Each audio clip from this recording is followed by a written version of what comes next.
गुरुजी के आश्रम में कुछ शिष्य रहते थे। उनमें एक शिष्य ऐसा भी था जो बहुत गुस्सैल था। जरा जरा सी बात पर उसको गुस्सा आ जाता था। धीरे धीरे उसको भी रियलाइज हो गया था कि पूरे आश्रम में, आश्रम के बाहर मैं कहीं भी जाता हूँ, मुझसे कोई भी बात करना पसंद नहीं करता है, ना मेरी शक्ल देखना पसंद करता है। एक दिन वो अपने गुरुजी के कक्ष में गया और उससे बोला, गुरुजी ये बताइए आप इतने कूल कैसे रहते हैं, आपको कभी गुस्सा नहीं आता?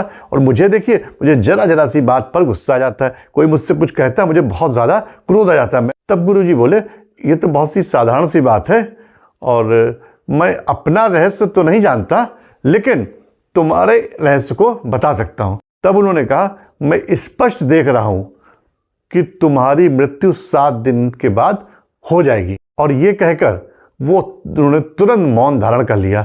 अब शिष्य जो उनसे कुछ पूछ तो सकता है, तो उन्होंने मौन धारण कर लिया था। तो शिष्य ने उनको प्रणाम करा और प्रणाम करके उनके कक्ष से बाहर आ गया।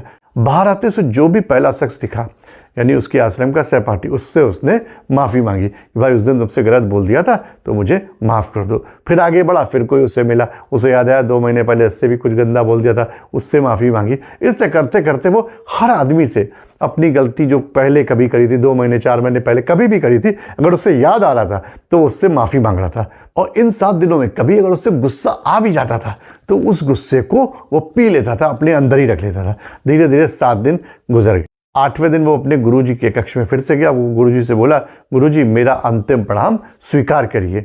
मैंने कभी भी अपनी वाणी से, अपने कर्मों से आपका दिल दुखाया हो तो मैं माफ़ी मांगता हूँ, मैं क्षमा चाहता हूँ उसके लिए, क्योंकि मेरा आज 8वां दिन है, किसी भी पल मेरी मृत्यु हो सकती है जैसा कि आपने बताया। तो गुरुजी मुस्कुराए और उससे बोले कि ये बताओ कि इन 7 दिनों में क्या तुम्हारी किसी से लड़ाई हुई? बोला नहीं।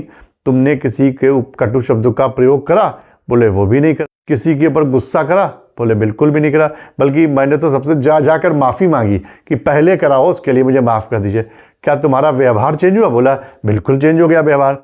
तब गुरुजी ने कहा, देखो वो उस दिन मैंने तुमसे ऐसे ही कहा था, तुम्हारे पास अभी पर्याप्त समय है जिंदगी जीने के लिए।